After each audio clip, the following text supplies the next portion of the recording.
పాదంలోని కొన్ని భాగాలపై ఒత్తిడి కలిగిస్తూ మసాజ్ చేయడం వల్ల ఆరోగ్యం మెరుగుపడడంతో పాటు రిలాక్స్‌గా అనిపిస్తుంది. శరీరంలో వివిధ భాగాలతో పాదాలతో సంబంధం ఉందని అన్న సంగతి మనందరికీ తెలిసిందే.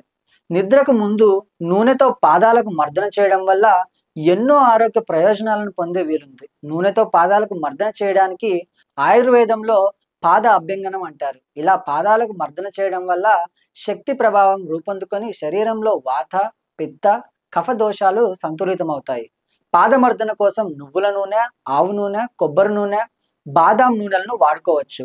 శరీర శక్తిని సంతులితం చేసే ప్రదేశాలు ప్రేరేపితమవుతాయని ఫలితంగా శరీరం సేదతీరుతుంది. ఒత్తిడి కంటి నిండా నిద్ర పడుతుంది. నాడీ వ్యవస్థ నెమ్మదిస్తుంది. రక్త ప్రసరణ మెరుగై వ్యాధి నిరోధక శక్తి పెరుగుతుంది. రోజంతా శరీర బరువును మోస్తూ అలసిపోయిన పాదాల్లోని కండరాలు సేదతీరుతాయి. బ్యాక్టీరియా, ఫంగల్ ఇన్ఫెక్షన్లు దరిచేరకుండా ఉంటాయి. నువ్వులు లేదా కొబ్బరి నూనెతో మర్దన చేయడం వల్ల కీళ్ళ నొప్పి తగ్గుతుంది. పాదాలకు మసాజ్ చేయడం వల్ల ఒత్తిడి కూడా దూరం అవుతుంది. బొటనవేలు మధ్య భాగంలో, బొటనవేలు కింద భాగంలో వేలితో నొక్కడం ద్వారా భావోద్వేగాలను అదుపులో ఉంచుకోవచ్చు. మానసిక ఆరోగ్యాన్ని పెంపొందించుకోవచ్చు. కాలి వేలును 5 నిమిషాల పాటు మసాజ్ చేయడం ద్వారా మెడ నొప్పి కూడా తగ్గుముఖం పడుతుంది.